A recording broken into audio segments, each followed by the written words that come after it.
Hello and welcome everybody to the last day of Cyber Apocalypse. So much that I want to say. Thank you for everybody who came out today and throughout the entire weekend.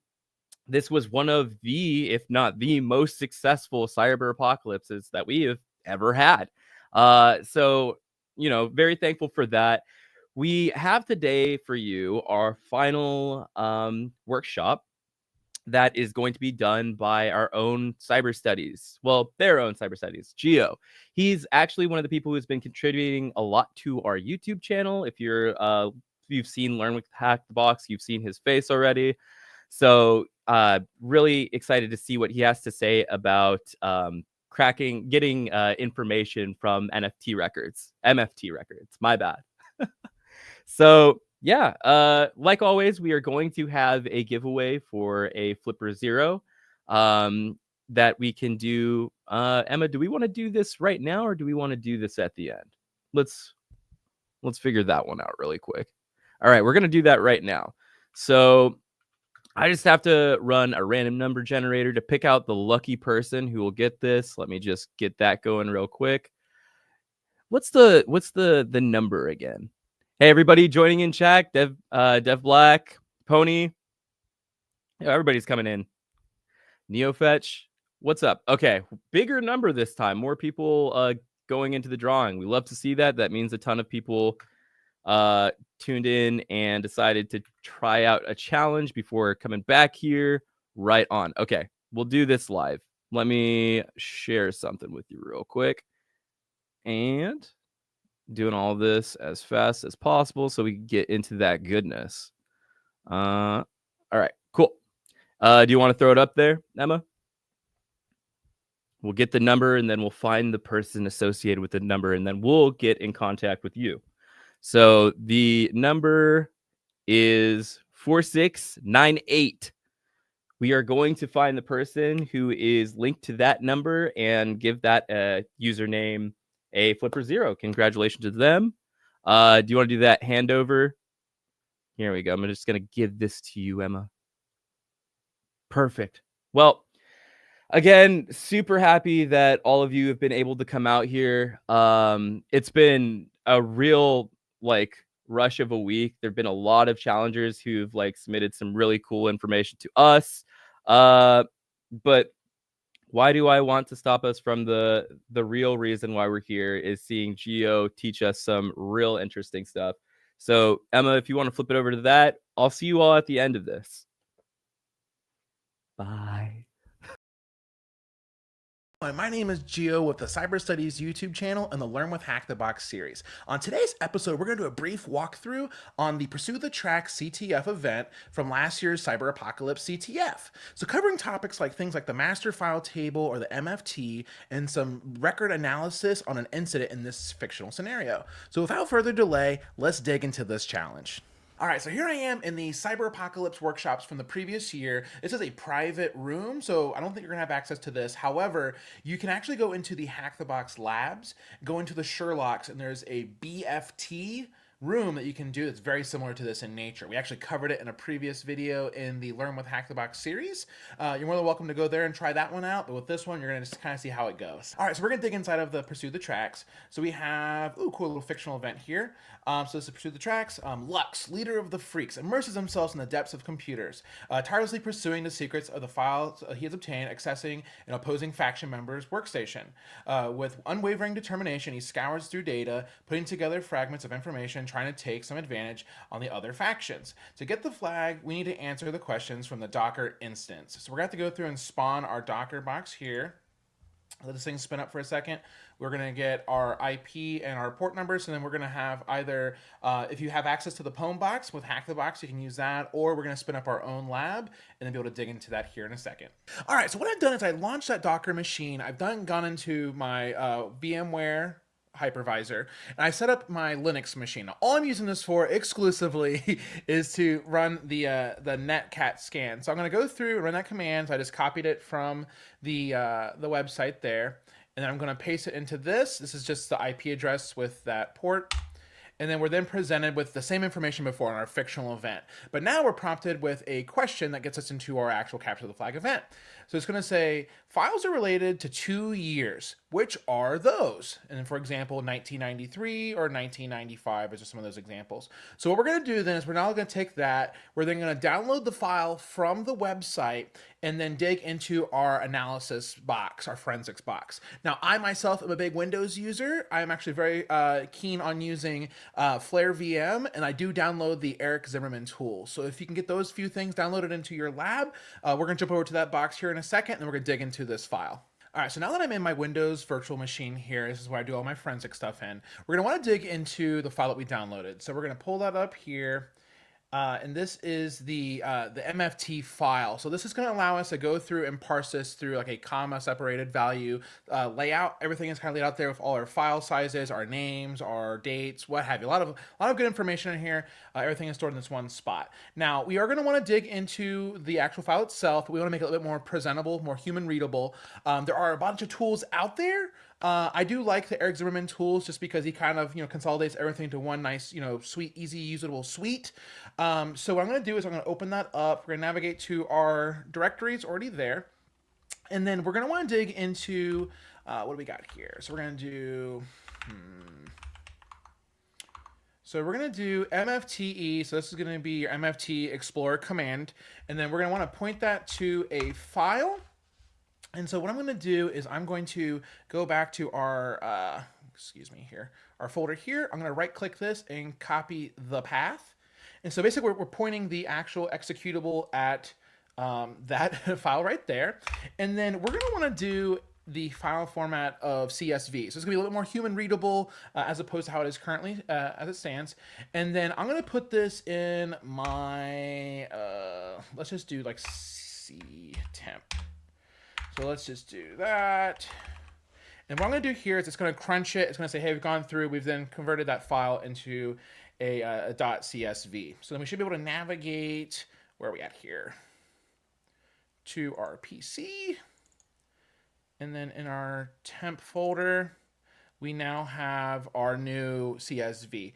Now we can open this up as is, and whatever our default CSV file is, whether it's Explorer or Excel. In this case, I am going to try to use Explorer.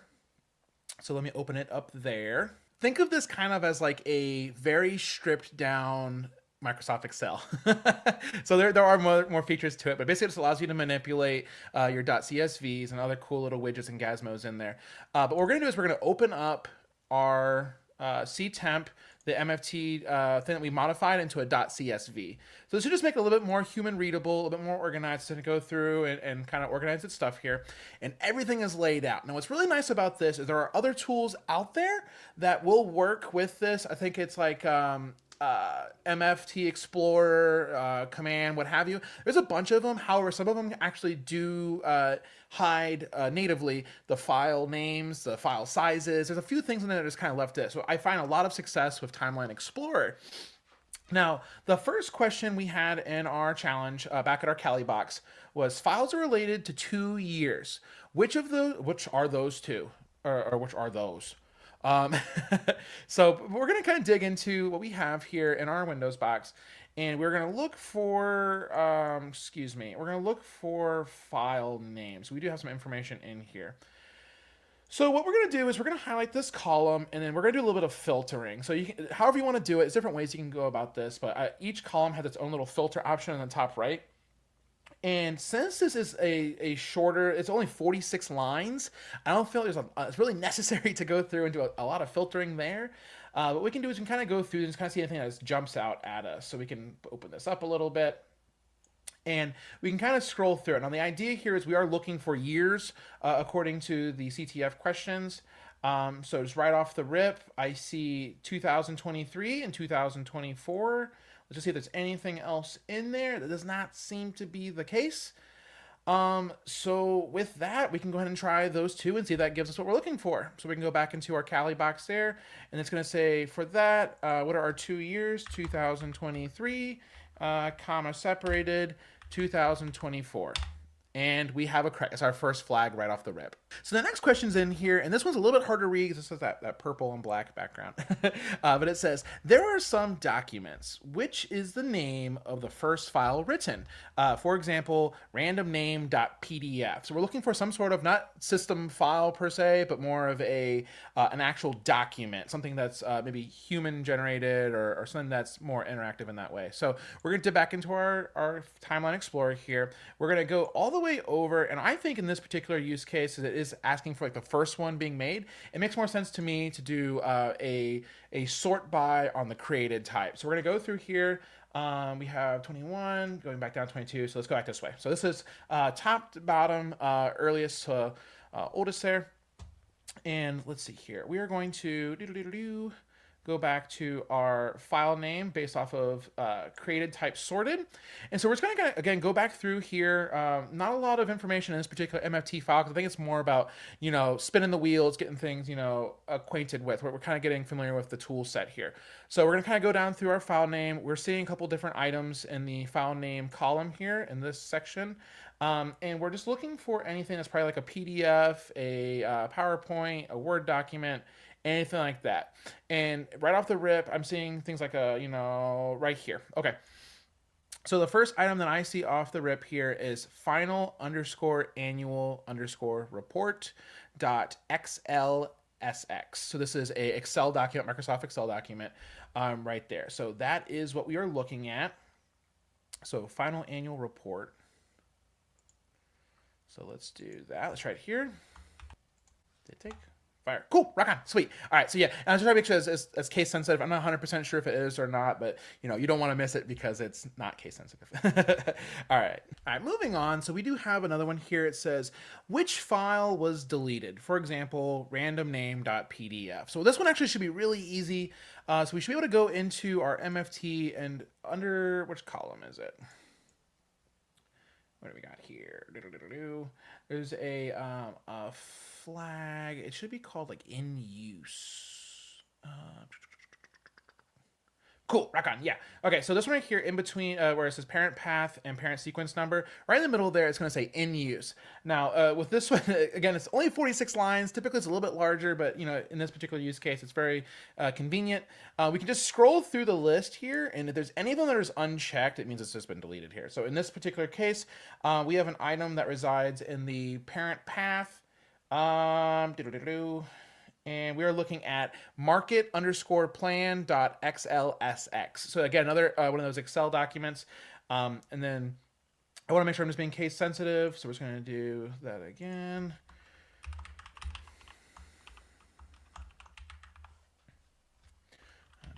XLSX.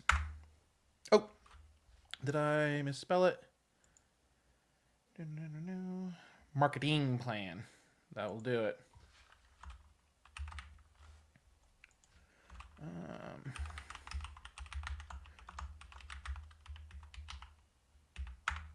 And I can't tell you how many times where I've done that, where I'm just like knocking my head on a problem, don't know what it is, end up just misspelling it.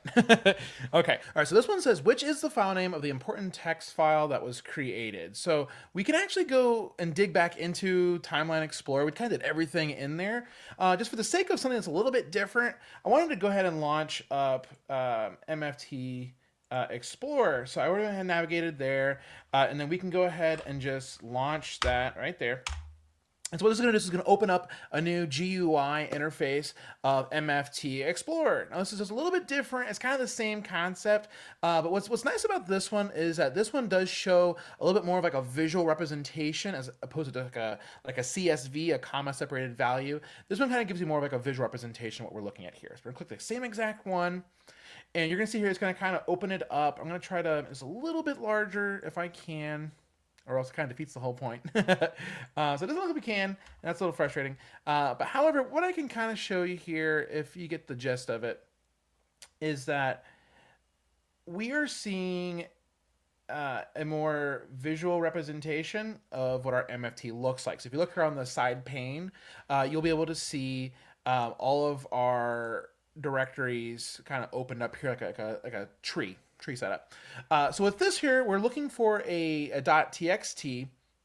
And again, because this particular example has a lot less information in it than a typical MFT would, you can do some filtering off here on the side with the search, the magnifying glass. But we can actually dig into different directories here. So we do have like the years that we were looking at before. And this is what's nice about it. You can see these documents where they would actually be as opposed to just nested somewhere into a system directory. But under here, under documents, we do have something called credentials.txt. So we could dig into it, but that's probably the one we're looking for. So we can navigate back over to our Kali instance here, endils.txt. And with that one was pretty easy. A file was also copied, which is the new file name. For example, we're looking at that random name.pdf. So let's just go in here, and this is that. But let's go back into our Timeline Explorer. And with this one, what's nice about it is it has everything listed out, every single item in this MFT. And then we should be able to find a column, if I'm not mistaken, that just shows a copied attribute. So you'll see in here, at the very last column, it's kind of tucked in here on the right side here. It's all the way in here. And then we're going to look for anything that's kind of checked or filled in. And then if we don't see that, we can actually just go to the top. We can click that little filter option, and we can do the copied value. So we do that, and then in there. So we do have one that is checked, and then we're going to pivot over. So that's our second to last line there. We're going to pivot over here to the left. And then this one has a nifty name known as Financial Statement Draft XLSX. So financial statement draft. So let's pivot back over there. Let me throw that in real quick. Cool. Rock on. Easy peasy. All right. Which file was modified after creation? For example, random name.pdf. So this would be a similar thing. So when was modified after creation? Let's dig back into our Windows box. To prove that you don't need a lot of really fancy tools, I actually open it up in Microsoft Excel. So I kind of alluded to this before. But what you can actually do is you can open up your CSV. It'll go through and it'll show you how you want to format everything. Just make sure you're clicking the right things. It's pretty self-explanatory. And what we're going to have here is the same exact setup, very similar to Timeline Explorer and all the other goodies. Now, this is kind of spread out. A lot of information is all over the place. I did zoom in like 190% just so you can see it on the screen. What we're going to do here is we're actually going to take the created, where is it at here? We're going to create a formula that takes the created time and the last modified time and show us something that's a differential. Now, these numbers look kind of odd here. You click on them, you can actually see here in the filter bar. You might not be able to, but the filter bar itself actually shows the date itself. So we have a value here that actually should match the last modified. When it was created and modified, the number should be the same. Now, what we're looking for is one that has a little bit of a differential. So I just did a quick Google search on finding an Excel formula to compare two columns and do a match and a mismatch. So all we're going to do is we're going to go to our last column here that's being used. So in this case, it's going to be Alpha Hotel, AH. And we're just going to click the entire column. And once we click that entire column, we can then go to the formula bar at the top. And I'm going to go ahead and just paste that in there. And then what we need to do is we need to actually give our formulas values of the columns we're comparing. So what we're going to do is we're going to scroll back over here to our created column, which is Tango or T. And then the other one we're going to be comparing it against is Victor or V. So we're going to go back to our formula here at the top. And then we're going to modify that to do Tango, colon tango. This takes the entire row, and you'll see it actually kind of messes up a smidge because it's going to include that that header at the top. So you have your column header there. So we're gonna have that row or that column, and then we're gonna do the one next to it. We said it was Victor, so Victor colon Victor. We now have these two columns here. Now when we go to finalize that formula, it's gonna create a new column at the very end, and that's going to have our mismatch and match. It's like just a simple if formula. Now what we're going to do is we're going to then select our new AH column, and then we're going to go into our, where is it at? Our sort and filter option. We're going to add filter, and what that's going to do is that's going to allow us to actually go through and take our H column, did it not take? Our H column, and allow us to sort it out. So now what we're going to do is we're going to go through and do our differential. So as I mentioned, we will get a few false positives in here, but again, because of the amount of items here, it's not a whole headache of a problem. It takes it down tremendously. So we're going to go back in here, and we want to go in between our created, our Tango column here, and our last modified Victor column here. Now you can actually eyeball, there's a few of them that were, like I said, included that were false positives. So we're comparing here like this and this. Those are actually the same numbers, but because there were other values that it compared against, we're going to have those included in there. But if we actually just go down the list here, we can actually find pretty quickly that this one here and then this one here are different. There's a differential there. And so we can actually scroll over and see what our file names are. And so the first one we were looking at was just the file directory, the folder name itself. So it's saying, hey, this one says 2024, and then this one did not. And then the next thing it compares it to is project_proposal.pdf. So we should be able to dive into our virtual machine and see if that works. So project_proposal.pdf. Cool, that's another win there. So the next one here says, what is the name of the file located at record number 45? For example, randomname.pdf. So we're looking for another document style answer here with an extension. And it says, what is the name of the file located at record number 45? So let's pivot back to let's just go to that Excel that we were just looking at a minute ago here. And also this one should be pretty simple. So let's go to the entry name on the left here. And then we just scroll down here to number 45. That's row 40 here. And then we are given annual_report.xlsx. So we can try that one really quick. All right, easy enough. What is the size of the file located of record number 40? For example, 1337. So this one, again, should be just as easy. So let's pivot back into our Excel document here. Said number 40. All right, let's scoot on over here. So it should be row 35. And then we are looking here. So let's lock that right here. So we have file size, and it's going to be 57344. So 57344.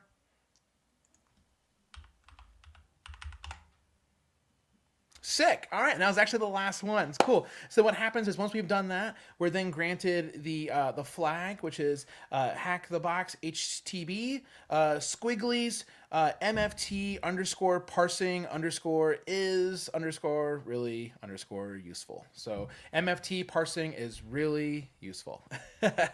So there you have it. This is the MFT, or the Master File Table Parsing and Analysis course on this. It's really crucial when it comes to these digital forensics, because it's allowing you to get important information off the metadata that's stored on these NTFS systems on Windows. And it allows you to see, like you saw today, anything from like file names, file sizes, locations, timestamps, what have you. Really going to help with your investigation and kind of get you moving and going. So thank you very much for watching. I hope you enjoy this year's Capture the Flag event, and I'll see you in the live stream.